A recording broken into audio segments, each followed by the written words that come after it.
के प्रजापति भगवान ब्रह्मा हैं और जो ब्रह्मा को प्रकट किए वो भगवान नारायण हैं। जो भगवान नारायण जिनके अंश हैं वो भगवान श्री कृष्णचंद्र जो हैं, निकुंज बिहारी हैं। भगवान किसी की रचना नहीं है, स्वप्रकाशित हैं, स्वयं प्रकट हैं। भगवान का शरीर कर्मजन्य नहीं है, इच्छयात वपुषः। भगवान स्वतंत्र रूप से आत्मस्वरूप से, कोई शासन नहीं, कर्म का शासन नहीं, माया का शासन नहीं, हम सब प्रकृति के अधीन होकर जन्म लेते हैं। भगवान प्रकृति को अधीन करके प्रकट होते हैं। भगवान जैसे मत्स्य अवतार, कच्छप, वाराह आदि अवतार लेते हैं तो ये कोई कर्म बंधन से तिर्यक योनि को प्राप्त कच्छप वाराह थोड़ी है, चिदानंद रूप धारण करते हैं, शरीर के आश्रित नहीं होते। जैसे हम और हमारा शरीर अलग है, मैं तत्व जो है आत्मस्वरूप, शरीर पांच भौतिक है। ऐसा नहीं कि हम शरीर के आश्रित है, जो जो कर्म करेंगे उनका फल भोगना है। भगवान कैसा नहीं, भगवान का चिदानंद वपु है, उनकी जितनी चेष्टा होती सब चिदानंदमयी होती है। अब हमारे अंदर वो ज्ञान नहीं है तो हम उन्हीं चेष्टाओं को कर्म बंधन से युक्त प्राणियों से तुलना करने लगते हैं। कैसे कोई भगवान से तुलना कर सकता है, कैसे कर सकता है। भगवान आद्य गुरु शंकराचार्य जी ने कहा मैं ब्रह्म हूं, इसकी सिद्धि के लिए सब उनके सिद्धांत हैं आचार्य चरण के कि स्वयं मैं ब्रह्म हूं, ब्रह्म के सिवा कोई है नहीं, वही ब्रह्म मैं हूं। अहम ब्रह्मास्मि, अयम आत्मा शिवोहम। लेकिन वो एकांत में क्या कह रहे हैं, षटपदी है उनकी, एकांत में कह रहे हैं सत्यपि भेदापगमे नाथ तवाहम नमाम की नस्त्वम सामुद्रो ही तरंगा क्वचिन समुद्रो न तारंगा। नाथ, यद्यपि सिद्धांत में हम में आप में बिल्कुल भेद नहीं है, बिल्कुल सत्य विषय है, सिद्धांत है, एकोहम बहुश्यामा। पर प्रभु अभेद होते हुए भी बहुत बड़ा भेद है। क्या? समुद्र से तरंगें प्रकट होती हैं नाथ, पर किसी तरंग में ताकत नहीं कि समुद्र प्रकट कर सके। वायु विकार नष्ट हुआ तो तरंग समुद्र रूप हो गई, तो इसीलिए ब्रह्म हो गया वो। देहाभिमान नष्ट हुआ, आत्मस्वरूप में स्थित हुआ, ब्रह्म स्वरूप है, कोई संशय नहीं, अकाट्य बात है। चाहे भक्ति से देखो चाहे ज्ञान से देखो, वो भगवत स्वरूप को ही प्राप्त होता है। बस विकार नष्ट हुआ तो तरंग नाम की चीज नहीं, समुद्र ही है। पर प्रभु भेद इतना है कि समुद्र में अनंत तरंगें प्रकट होती हैं, पर एक तरंग की ताकत नहीं कि समुद्र प्रकट कर सके। बहुत महिमामयी बात आद्य गुरु भगवान शंकराचार्य जी ने कही। ये जो नहीं जानते हैं वो भगवान श्री कृष्ण को ऐसा कहने लगते हैं। 5 किलो का एक बांट लीजिए और ऐसे अंगुली में रखिए, देखो कितने घंटे रख सकते हो। 7 दिन 7 रात 5 किलो का बांट रख के दिखाओ। 21 किलोमीटर में फैले हुए गिरिराज जी को हमारे सरकार 7 वर्ष की अवस्था 7 दिन 7 रात ऐसे कहीं भगवान की समानता कर सकते हो? उनकी बाल लीला देखो। अभी 6वां दिन है, छठी का दिन है, उत्सव मनाया जा रहा है। देवता कांपते हैं, जिससे ऐसी बलशाली है पूतना। कंस के आग्रह से वायु हुई थी, उसको सेवा मिली थी ब्रजमंडल में, जितने 10 दिन के अंदर प्रकट हुए बालक है सब मार दिए जाए। बड़ा उत्सव बाबा के दरबार में मच रहा था, लाला का छठी उत्सव मनाया जा रहा, सब ब्रजवासी। तो भगवान ने सोचा है और किसी के घर जाएगी तो हमारे सखाओं को बाधा पहुंचाएगी। उसके मन में एकदम प्रेरणा हुई कि ये सब उत्सव मनाने जाते हैं, जिसका पहले उसी को मारें फिर अन्य सबको। सीधे वाह जी, इतना सुंदर रूप रखा कि मैया यशोदा और रोहिणी मैया ने तो समझा कि साक्षात लक्ष्मी जी पधारी हैं अपने प्रीतम के दर्शन करने के लिए। साविस्तम, ऐसा सुंदर रूप। नूपुरों की झनकार करती हुई अंदर प्रवेश कर रही, किसी की हिम्मत नहीं कि पूछ ले तुम कौन हो, कहां से आए हो, सब रास्ता देते चली जा रही। शायद अगर पूछती, रोकती तो कुछ राक्षसी पना दिखाती, पर अवसर ही नहीं मिला। सामने देखा पालने में अनंत ब्रह्मांडों का पालन करने वाला छोटे छोटे चरणारविंद से खेल रहे, उठा लिया, अपने स्तन का पान कर। छठी का दिन है, ऐसी महाबली पूतना, महान सामर्थ्य, देवता कांपते हैं। 6 कोस में उसका शरीर गिरा था, 6 कोस। ब्रजवासी जैसे कोई बड़ा पेड़ नहीं, जैसे कई ब्रजवासी लग करके ऐसे कुल्हाड़ से काट काट के उसके शरीर, और दिव्य सुगंध निकल रही, क्योंकि भगवान का स्पर्श हुआ, भगवान ने स्तन, और उसको जो मैया यशोदा को गति, वो उसको गति। कर सकते हो? कैसे तुम तुलना कर सकते हो? कोई 1000-2000 गोपी नहीं है, यूथ की यूथ गोपियां हैं, और सबके पार्श्व में श्री कृष्ण है, सबके गलबहियां दिए हुए श्री कृष्ण हैं। अगर कहा जाए तो गणना ही नहीं कर सकते कितनी गोपीजन, यूथ की यूथ गोपियां हैं। वेद की ऋचाएं, दंडकारण्य के महर्षि, मिथिला की कितनी कितनी गोपिकाओं के विभाग का शास्त्रों में वर्णन। और जब रास हो रहा है तो हर गोपी के पास श्री कृष्ण है, मनुष्य है। हर गोपी की बाहु में अनंत ब्रह्मांडों के स्वामी श्री कृष्ण है। सबको अनुभव हो रहा है, मेरे पार्श्व में मेरे प्रीतम विराजमान। अनुभव नहीं है साथ, कहां कितना उनकी लीलाओं को धैर्य से सुनो, तुम्हारी बुद्धि पवित्र होगी तो समझ में आने लगेगा। प्रकृतिम स्वामधिष्ठाय संभवामि, भगवान प्रकृति को अधीन करके प्रकट होते हैं। हम सब प्रकृति के अधीन होकर पैदा होते हैं। सामान्य प्राणी प्रकृति के परवश होकर जन्म लेता है, प्रकृति के आश्रित होकर कर्म करता है। भगवान परम स्वतंत्र हैं, वो प्रकृति की अध्यक्षता में प्रकट होते हैं। मूढ़ लोग प्रभु के अवतार के रहस्य को न जानकर, प्रभु को मनुष्य शरीर मानकर धारणा क्या बनी हुई है, क्या बनी हुई? क्या तुम स्त्री शरीर के समीप रहकर काम विजयी हो सकते हो? तुम्हारे अंदर यह भावना रहेगी कि ये स्त्री मैं पुरुष हूं, क्या इस भावना से रहित हो सकते हो? और जो महापुरुष हो गए हैं उनकी मैं 7 दिन 7 रात्रि तक 9 युवतियों द्वारा परमहंस श्री सुखदेव जी जनक जी के महल में सेवित हो रहे, हर समय दिगंबर रहते थे सुखदेव जी। क्या हुआ? रोज सूचना पहुंचती थी, बोले जैसे आए थे वैसे ही है। अरे जिनका नाम लेकर, जिनके चरणों का ध्यान करके ऐसी परमहंस स्थिति होती है। ठाकुर हरिदास जी के बाद 3 दिन वैश्या, क्या हुआ? अरे जिनका नाम लेकर भक्तों की ऐसी स्थिति होती है, उन भगवान में कहीं काम भाव होगा? उन भगवान में कहीं किसी शरीरों के श्रृंगार या स्पर्श से सुख होगा? सुख सिंधु को किसी सुख की जरूरत है? अच्छा, उनके सिवा और है कौन?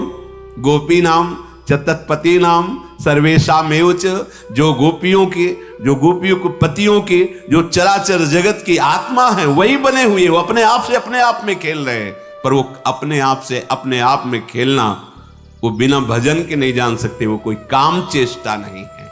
पर ये मूढ़ मानुषी तनुमाश्रितम, वो समझते हैं कि भगवान मेरे जैसा ही शरीर धारण करके, मैं जिस काम आदि के अधीन होकर चेष्टा करता हूं, ऐसे भगवान की अधीन। वो भगवान तो माखन चोरी किए। अरे वहां बर्तन नहीं रखते थे नंद बाबा के घर में कि भाई भगोने में मक्खन रखा है या बाल्टी में दूध रखा है। 10 लाख गौएं, तो कहां कुंड बने हुए थे। कुंड, ये दूध का कुंड, ये दही का कुंड, ये माखन का कुंड, घी का कुंड, बाबा के यहां कुंड थे। लाला अगर दिन भर स्नान करता रहे तो भी लाला माखन नहीं पा रहा जाके। उन महर्षियों ने जो तप किया और गोपी स्वरूप से आए, उनका भाव पाने के लिए, उनको सुख देने के लिए जैसी गोपी भावना करती है, लालजू महाराज उस चेष्टा को अपना भजन मानते हैं, अपनी सुख का अनुभव करते और उसी चेष्टा से जाकर उसको सुख प्रदान। काश ऐसा होता, लाला ऐसे करता, ऐसा करता, वैसे ठाकुर ये यथा माम प्रपद्यन्ते, ये यथा माम प्रपद्यन्ते तास्तथैव भजाम्य हम। ये जो मूढ़ पुरुष हैं, ये नहीं जानते कि अनंत ब्रह्मांडों के उत्पन्न, पालन और लीन करने की सत्ता इन्हीं से स्फूर्ति होती है। वो अवहेलना करते हैं प्रभु की। नहीं सुनना चाहिए ऐसे लोगों की बातें, नहीं मानना चाहिए। अगर ऐसे लोगों के पास बैठोगे, ऐसी बातें सुनोगे तो भगवत विमुख हो जाओगे।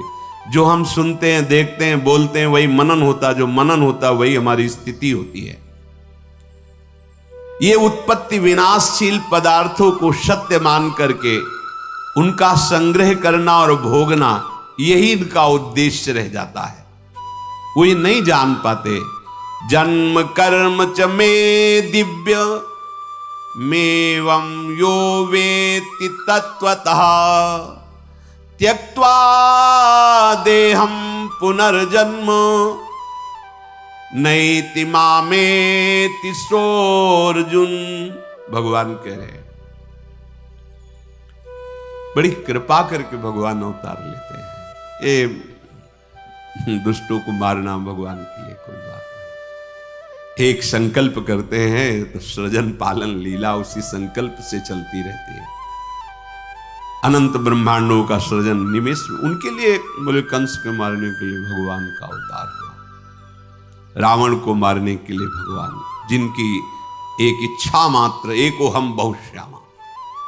कैसे कैसे ये केवल अनुग्रहाय भूतानां मानुषम देहिमास्थिता भजते तादृशी क्रीडा या श्रुत्वा तत्परो भवेत्। भगवान कृपा करके अवतार लिए हैं। जो उनके प्रेमी जन हैं उनको सुख प्रदान करने के लिए, जो भूले हुए जन हैं उनको ऐसी लीला जिसका गायन करके, श्रवण करके परम पवित्र हृदय होकर उनकी प्राप्ति कर ले। भगवान की लीला गायन श्रवण से जैसी पवित्रता प्राप्त होती, ऐसे और किसी साधन से नहीं। कि रत्नावती जी ने केवल भगवान की महिमा सुनी, लीला सुनी, महान भागवत भक्त भूप कहकर उनको नाभाजी ने संबोधन किया। मथुरा की ब्राह्मण पत्नियां केवल भगवत चर्चा सुनी, उसके प्रभाव से भगवत साक्षात्कार हुआ। भगवान कृपा करके अवतरित होते हैं, ऐसी लीलाएं करते हैं जिनको हम गा करके, सुन करके, चिंतन करके भगवान की प्राप्ति करते हैं। इसलिए भगवान कह रहे हैं, जन्म कर्म च मे दिव्य। भगवान के जन्म कर्म दिव्य हैं, हमारे पार्थिव हैं। भगवान जन्म मृत्यु से सर्वथा अतीत है। वैसे जो भगवान के स्वरूप का वर्णन है, भगवान ही कह रहे हैं, अजोपि सन्न्यव्ययात्मा भूतानामीश्वरोऽपि सन् प्रकृतिं स्वामधिष्ठाय संभवाम्यात्म मायया। मैं अजन्मा हूं, मां के गर्भ में नहीं जाते भगवान। इससे देवकी मैया या कौशल्या मैया अनुभव होता है। ना होने पर कितना नानात्व का अनुभव हो रहा है। अरे एक स्वप्न में देख लो, न कोई वस्तु होती है, न व्यक्ति होता है, न कोई प्रिय होता है, न कोई अप्रिय होता है, लेकिन सब कुछ होता है। इस जगत में एक प्रभु के सिवा कुछ नहीं है। लेकिन देख लो, सब दिखाई दे रहा है। क्या है? ये माया है। उसी भगवान की माया से ऐसा अनुभव होता है, मेरे गर्भ है। पर भगवान गर्भ से नहीं प्रकट होते, भगवान बाहर प्रकट जहां भी अवतार हुआ देख लीजिए आप। कंस कारागार में भगवान पहले अपने स्वरूप में प्रकट होते हैं। चतुर्भुज, परमेश्वरशाली, महामहिम स्तवन करते हैं वसुदेव जी, देवकी जी। फिर कहते, प्रभु आप इस स्वरूप में नहीं। आपने कहा था कि मैं आपको आपके वात्सल्य भाव का सुख देने वाला रूप धारण करूंगा। पर प्रभु जब आप वो रूप धारण करेंगे मुझे भय लग रहा है कि कहीं कंस कोई अमंगल न कर दे। भगवान देखते देखते बालक बन गए। ऐसे ही चक्रवर्ती सम्राट महाराज दशरथ जी के महल में भी कौशल्या जी के सामने भगवान पहले अपने स्वरूप में प्रकट हुए, फिर माता पुनि बोली सोमति डोली तजहु ताते रूपा कीजय शिशु लीला अति प्रीशीला सुसुख परम मनुपा। तो सुनि बचन सुजाना रोदन ठाना होई बालक। ऐसा नहीं हुआ कि भगवान जैसे अपने गर्भ में रहते हैं 9 महीने फिर प्रकट होते, ऐसा नहीं। भगवान प्रकट होते हैं। माता ने स्तवन किया कि आप शिशु लीला का वरदान दिए थे कि आप हमारे ये सौभाग्य कि आप हमारे पुत्र हो, तो आप उसी रूप में आओ। सुनि बचन सुजाना रोदन ठाना वही बालक स्वरूपा। उसी समय भगवान बाल स्वरूप हो जाते हैं।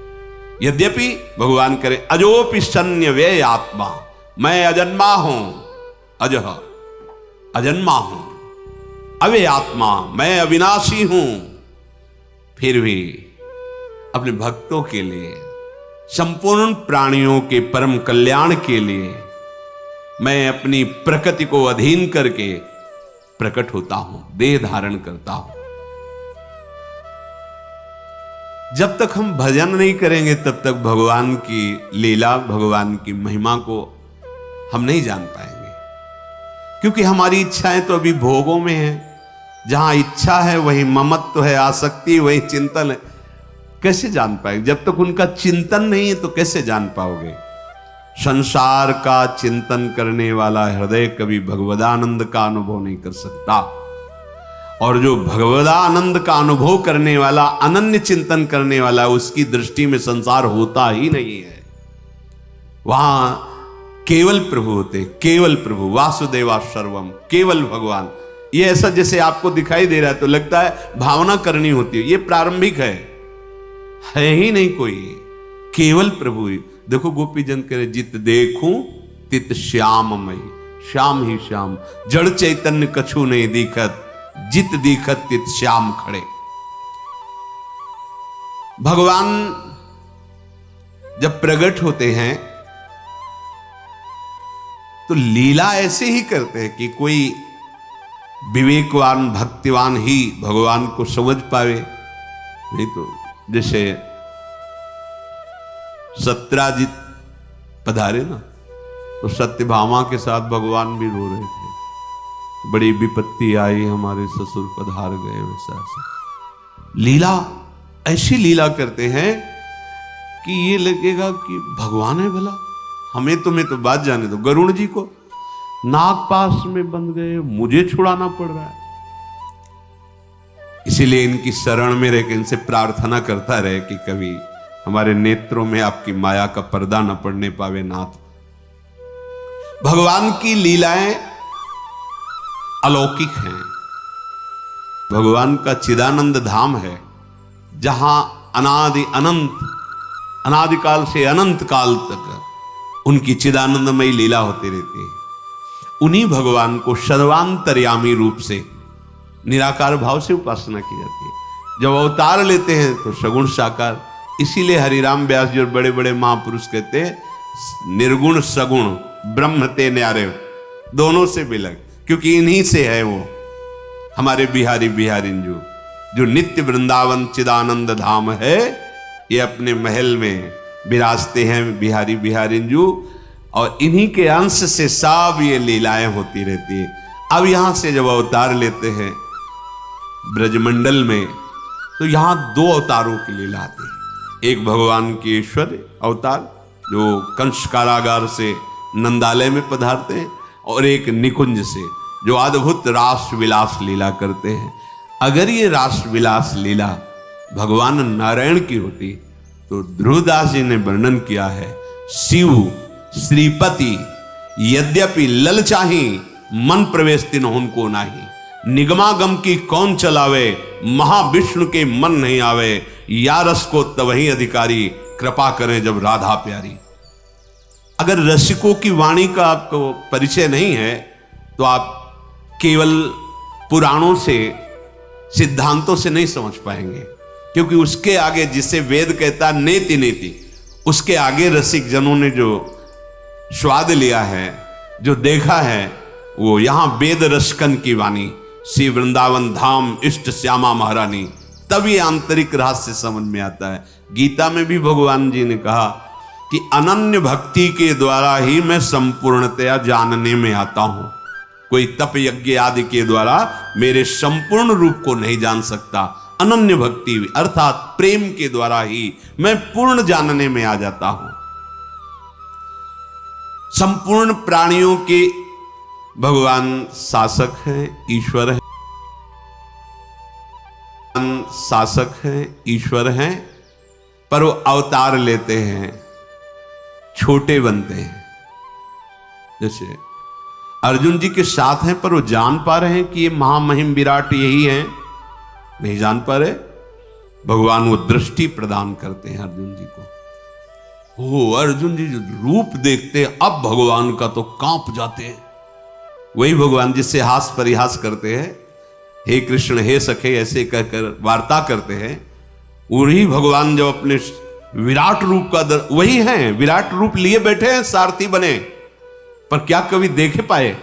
जब भगवान ने उनको दिखाया तो कांप गए। ये भी भगवत स्वरूप है अर्जुन जी, नर नारायण स्वरूप में विराजमान होकर के बद्री नारायण में सदैव तपपरायण रहकर जगत का मंगल करते हैं। ये भगवान नारायण स्वरूप ही नर हैं ये अर्जुन जी।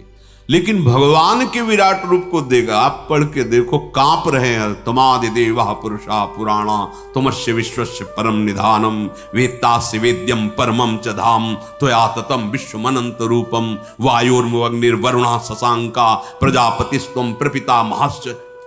अर्जुन क्या देख पा रहे हैं भगवान के स्वरूप को। इससे भी लगे एक भूमा रूप का दर्शन कराया। कैसे कोई पार पा सकता? अगर ये जनावे तो जान ले, नहीं तो कोई पार ही नहीं पा सकता है। आप और आप स्वयं जाकर वहां प्रणाम करते हैं, भूमा पुरुष है, प्रणाम करो इनको, जो ब्राह्मण बालकों का अपहरण करके। ये भगवान अवतार के समय अपनी शक्ति को छोटे से छोटा करके, जितना जहां जैसी आवश्यकता है, वास्तव में यही भगवान की भगवत्ता है कि जो अनंत ब्रह्मांडों का शासक है वो अर्जुन के घोड़े हाँक रहा है। अर्जुन की आज्ञा, मेरा रथ है केशव ले चलो, दोनों सेनाओं के मध्य में खड़ा करो, भगवान को आज्ञा कर। जैसा जैसा भाव भगवान पर किया जाता है वैसा ही अनुभव कराते हैं। सतोगुण रजोगुण तमोगुण, इन तीनों गुणों से अलग भगवान शुद्ध स्वरूप से प्रकट होते हैं।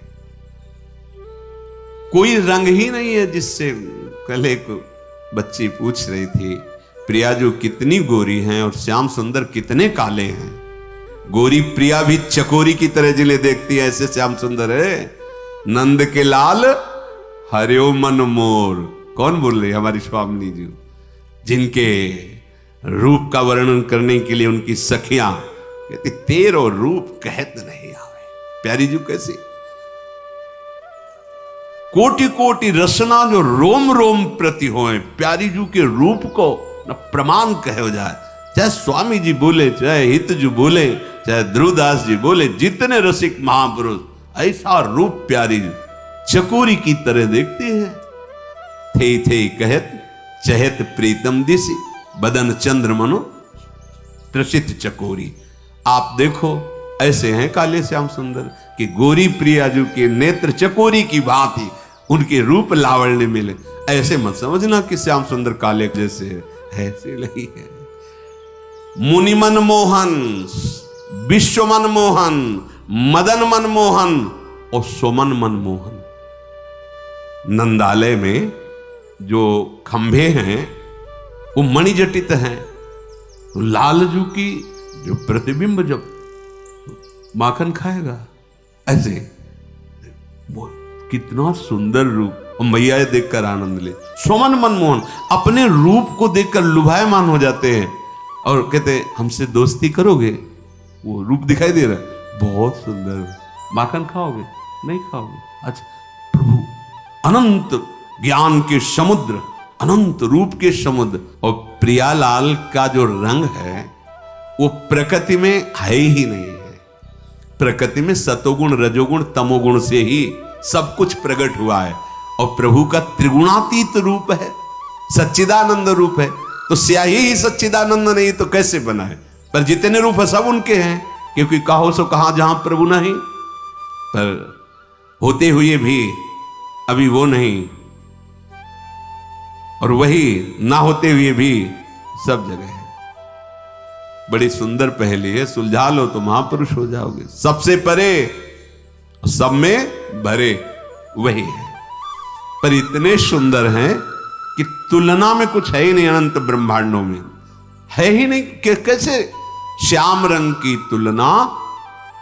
बस ऐसे समझो जैसे द्वितीया का चंद्रमा प्रकट हो तो शाखा, चंद्र शाखा में ऐसे, ओ देखो वृक्ष की डाल के एक हाथ ऊपर चंद्रमा दिखाई दे रहा है। ऐसे कि जैसे नवीन जलधर मेघ की कांति, जैसे केकी कंठाभ नीलम, पर नहीं है, उपमा नहीं। श्याम सुंदर की श्रीअंग कांति की तो बात जाने दो। उनका जो मोर पंख लगा हुआ है ना मुकुट में, मूर्छित हो जाओगे उसकी सुंदरता देख के। मोर है ही नहीं मोर पंख में ऐसा। दोनों अलग अलग करके दर्शन कराए जाते हैं जब उपासक चिदानंद में दिव्य कांति प्रकट हो रही मोर पंख में की। अरे उनके अंगों की तो बात जाने दो। भगवान शिव जब मुकुंद के चरणारविंद उनके ध्यान में आ जाते हैं ना तो उन्मत्त होकर तांडव करने लगते हैं। आनंद सिंधु के चरण ब्रह्मानंद में छके हुए मधुसूदन सरस्वती जी महाराज जब इनकी रूप कांति देखते हैं ना तो कहते कृष्णात् परम किमपि तत्व माम न जाने। अरे होश उड़ जाए, ऐसे ठाकुर है। ऐसी श्याम कांति है जिसकी उपमा ही नहीं है। ऐसा लावण्य लालजू का, रसदात्री प्रियाजू का ऐसा सौंदर्य, ऐसा स्वरूप। यही सुख प्रदान करने के लिए दोनों युगल सरकार अपने अंश से वृषभानु भवन में और नंदालय में प्रकट हुए। तो जो भगवान के जन्म कर्म दिव्य हैं, ये पहले स्वीकार करो। स्वीकृति से ही आपकी अध्यात्म उन्नति होती है। ध्यान रखना, अगर देहाभिमान भाव है तो बड़े से बड़ी साधना कर लो, उसका फल मिलेगा, ब्रह्मलोक तक पहुंच सकते हो, लेकिन जीवन मुक्त नहीं हो सकते, प्रेमी नहीं हो सकते। स्वीकृति, देह स्वीकृति तो ब्रह्मलोक तक जा सकते हो। बड़ी बड़ी साधना, बड़ी बड़ी तपस्या, मैं तपस्वी, मैं साधक, मैं त्यागी, मैं, उसका फल मिलेगा आपको। लेकिन इस मैं का समर्पण जब होता है तब जो दिव्यता आती है। ये समर्पण कब होता? पहली स्वीकृति हृदय में कि प्रभु हैं, प्रभु दिव्य है, उनकी लीला दिव्य है, उनका नाम त्रिगुणातीत है, उनका धाम त्रिगुणातीत है। किसी की मत सुनो। ये जो नाम की निंदा करते हैं, धाम की अवहेलना करते हैं, नामों में भेद पैदा करते हैं और नाना प्रकार की उपासनाओं में, ये भगवान की माया के द्वारा हमारी परीक्षा हो रही अपनी इष्ट निष्ठा की। किसी की निंदा नहीं करनी, पर अपनी इष्ट निष्ठा की जो गुरु प्रदत्त नाम धाम रूप लीला। कोई भी ज्ञानी महापुरुष, कोई भी सिद्ध महापुरुष बिना नाम के नहीं है। खूब भ्रमण करके बड़े बड़े ब्रह्मानंद में छके हुए महापुरुषों के संग से बात अनुभव करके वो भी नाम में ही लगे हुए। अनुभूति हो गई है, पर अपने आत्मस्वरूप प्रभु की सेवा में। हमने तो बड़े महापुरुषों को देखा शालिग्राम भगवान की सेवा करते, ब्रह्मबोध संपन्न महापुरुष। चरणामृत लेना, तुलसी चढ़ाना, प्रणाम, संन्यास, ब्रह्म मार्ग, ब्रह्म की अनुभूति करने वाले। हाँ, अरे सनकादि से बढ़कर कौन है? हरि शरणम, हरि शरणम। होश में कलयुग है, जिससे तुम्हारा काम बनेगा उसी को बिगाड़ दिया जाएगा, वही भाव बिगाड़ दिया जाएगा। मत सुनो किसी की बात, मान लो खुद तुम्हारा हृदय कहने लगेगा कि आप सत्य मार्ग में हो। भगवन नाम, भगवत लीला गुण गायन श्रवण और भगवत धाम, ये उपासना के विशेष खंभ हैं। इन्हीं पर प्रेम प्रसाद, प्रेम महल खड़ा होगा और उसी प्रेम महल में प्रिया प्रीतम की लीला में आपका प्रवेश होगा। भगवान का जन्म मृत्यु से सर्वथा अतीत स्वरूप है। कहीं ऐसा थोड़ी हुआ कि भगवान पधारे तो फिर उनके श्री विग्रह को संस्कार किया गया, कहीं ऐसा, अगर ऐसा कहीं तो ठीक नहीं है, क्योंकि भगवान अवतरित होते हो अंतर ध्यान हो जाते हैं। भगवान श्री राम अपने परिकर सहित सरयू में अपने साकेत धाम पहुंच गए। भगवान द्वारिकाधीश विमान आया, पहले उस जो बाण बेधने की लीला उसको पहले पहुंचाया परम धाम, और आप अपने परम धाम को गए। भगवान का दिव्य जन्म और मृत्यु से अतीत स्वरूप है। कृपा पूर्वक मात्र जीवों का हित करने के लिए स्वतंत्रता पूर्वक मनुष्य रूप या और रूप, वाराह, मत्स्य, कच्छप आदि, नरसिंह आदि ये रूप धारण करके लीला करते हैं। उनका जन्म कर्मों के परवश नहीं होता, वे अपनी इच्छा से शरीर धारण करते हैं। भगवान का साकार विग्रह है, इसमें ना हड्डी होती है, ना मांस होता है, ना त्वचा होती है, ना रक्त होता है, ना ये संतानोत्पत्ति आदि के रूप, क्योंकि ये पाप पुण्य मिश्रित शरीरों में होते हैं। सोचो, काम इन शरीरों पर अधिकार करता है। अरे आपके भाव पर अधिकार नहीं कर सकता काम, तो भाव देह और फिर चिदानंद आराध्य देव, बस जब तक भजन नहीं करोगे समझ में नहीं आएगा। लौकिक पांच भौतिक शरीर में ही रज और वीर्य होता है, उसी से ही संतानोत्पत्ति होती है। भगवान का विग्रह पाप और पुण्य और पंचभूत और इन सब सप्तम धातु से बिल्कुल बिलग है, नित्य है, अनामय है, अलौकिक है, विकार रहित है, परम दिव्य है। अन्य जीवों की अपेक्षा तो देवताओं के शरीर भी दिव्य होते हैं, पर होते वो भी प्रकृति रचित है। देवताओं के भी दर्शन ऐसे थोड़ी हो जाते हैं, कहां ऐसे दिखाई दे रहे हैं? और हैं आपके ही शरीर में वास कर रहे हैं, सारे देवता वास कर रहे हैं। अभी आराधना करो वो प्रकट हो जाएंगे। जैसे हाथों में इंद्र का वास है, अलग अलग देवता हर शरीरों में, उनको कहीं बुलाने की थोड़ी जरूरत, तुम्हारे शरीरों में बैठे हुए हैं। भगवान जब स्वरूप धारण करते हैं तो जहां जहां प्रकट हुए हैं वो अपने स्वरूप में, फिर बाल रूप में, पर लोकाभिरामम स्वतनुम धारणा ध्यान मंगलम योग धारणा अग्नेया दग्ध्वा धामा विशत स्वकम। जो भगवत धारणा से और भगवत ध्यान से ही देखा जाता है रूप, पर जब अवतार लेते हैं तो सहज में वो ध्यान, उसको ध्यान धारणा करने की जरूरत नहीं होती। ये अवतार में सहजता होती है। प्रभु जब अवतार लेते हैं, प्रकट होते हैं, तो ये सहजता होती है कि जैसे योगी लोग धारणा और ध्यान के द्वारा फिर उसका अनुभव करते हैं, ऐसे सहज में दर्शन, जो ध्यान का विषय है वो सहज में बड़ी कृपा, मानो कृपा की वर्षा करने के लिए ही भगवान अवतार लेते हैं। भगवान के विग्रह में महामुनियों ने देखा है, जैसे श्री वाल्मीकि जी आदि, ब्रह्मा जी भी स्तवन करते हैं ब्रह्म स्तुति में, बड़े बड़े चिदानंदमय देह तुम्हारी विगत विकार जान अधिकारी, नरतनु धरेहु संत सुर काजा, कहु करहु जस प्राकृत राजा। एक बार शनकादि ऋषि जब भगवान के परम धाम वैकुंठ में जा रहे थे तो द्वारपालों ने उन्हें रोक दिया, तो शनकादि ने उन्हें शाप दे दिया। अपने अनुचरों के द्वारा शनकादि को रोका जाना सुनकर और शाप की बात सुनकर भगवान स्वयं पधारे, आगे शनकादि को नहीं जाने को मिला, अंतःपुर में नहीं पहुंचे, भगवान स्वयं पधारे। उस समय जब भगवान के दर्शन कर रहे हैं शनकादि, तो शब्द स्पर्श रूप रस गंध को जीते हुए महापुरुष शनकादि, अर्थात कोई भी शब्द, कोई भी रूप, कोई भी रस, कोई भी गंध, ये शनकादि को प्रिय नहीं लग सकते। ये विजय प्राप्त किए हुए महापुरुष हैं, परास्त नहीं कर सकती। प्रियता या अप्रियता का कहीं प्रश्न ही नहीं इनके हृदय में। पर जे ही देखा भगवान के रूप को, जे ही भगवान के श्री अंग में जो माला है, तुलसी है, उसकी गंध घ्राणेन्द्रिय में गई, भगवान के जे ही शब्द सुने, भगवान की स्पर्श की वायु जे ही स्पर्श की, तो शब्द स्पर्श रूप रस गंध पर विजय प्राप्त किए हुए महापुरुष ये विकल हो गए, इनकी चित्त की दशा बदल गई।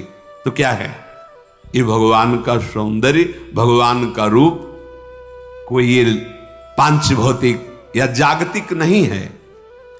शब्दादि विषय गंध आदि में इतनी सामर्थ्य नहीं कि सनकादि को खींच सके, लेकिन इनका मन आकृष्ट ही नहीं, विचलित हो गया। प्रेम विकलता, खलबली पैदा हो गई।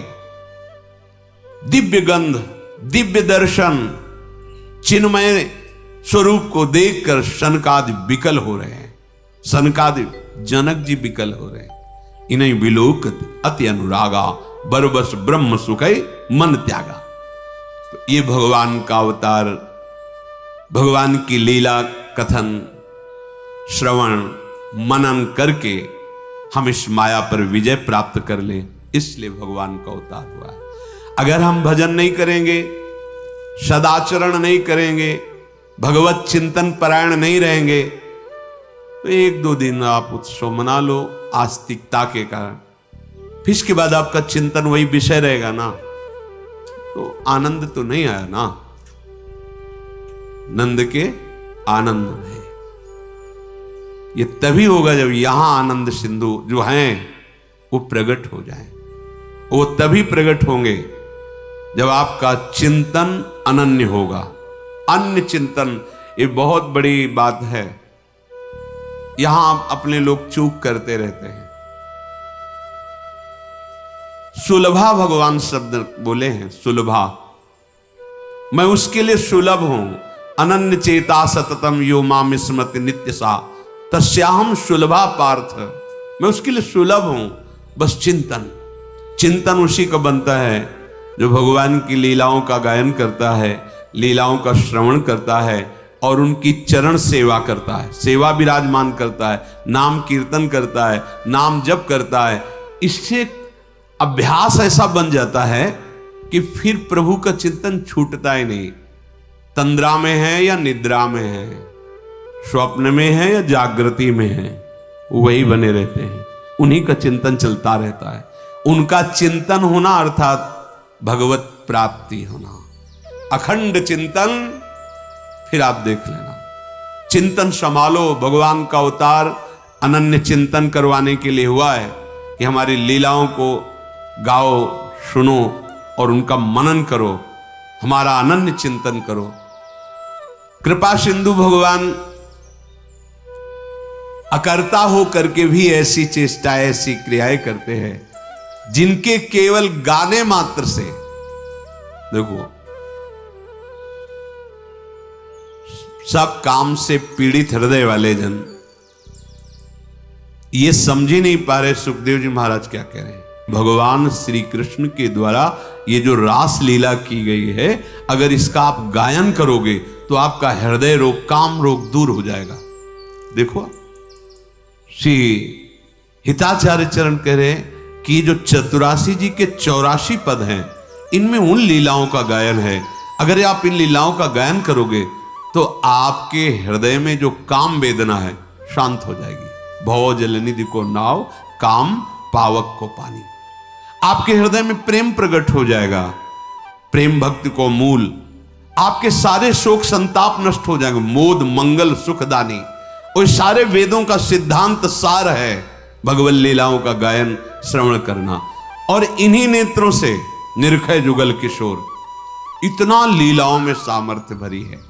अगर हम प्रभु की लीलाएं जो प्रभु प्रकट होकर किए उनका गान करें, प्रभु को ही सुनाएं और उनका श्रवण करें और उनका मनन करें और नाम जप करें, तो इसी जन्म में हमें भगवत प्रेम प्राप्त हो जाए, जो हमारे जीवन का परम लाभ है। सच्ची सच्ची, जैसे आप आंख मूंदते हैं तो अंधेरा नजर आता है ना, ऐसे आप खोले रहो या मूंदे रहो, वो गौर श्याम कांति झलकती रहती है, वो कृपा करके हृदय में प्रकाशित रहते हैं।